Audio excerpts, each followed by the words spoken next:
Hello friends, Lalit defence news में आपका स्वागत है। तो दोस्तों, जहां दुनिया युद्ध में ड्रोन की बढ़ती हुई भूमिकाओं के कारण ड्रोन पर अपना ध्यान केंद्रित कर रही है, वहीं भारत अब एक नए फाइटर जेट को बनाने की तैयारी कर रहा है। युद्ध में ड्रोन की भूमिका का बढ़ने का सबसे अहम कारण है इसका अनमैन्ड होना, यानी इसे बिना पायलट के उड़ाया जा सकता है और ये चुपके से जाकर अपने दुश्मन को नष्ट करके वापस आ सकता है। भारत अब एक ऐसा ही विमान बनाने जा रहा है जो 5.5 जनरेशन का होगा और बिना पायलट के उड़ान भरने में सक्षम होगा।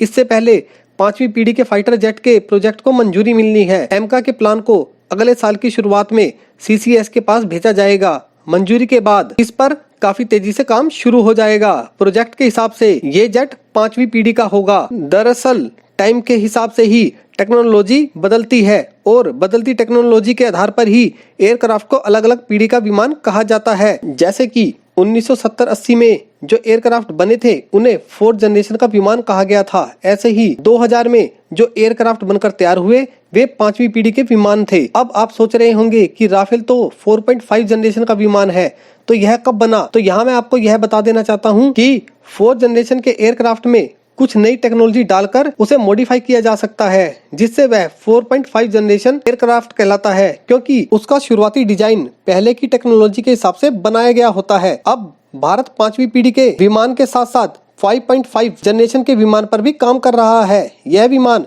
बिना पायलट के उड़ान भरने में सक्षम होंगे और रिस्की ऑपरेशन में जहां पायलट की जान को खतरा होगा वहां यह विमान जाकर अपना काम करेंगे।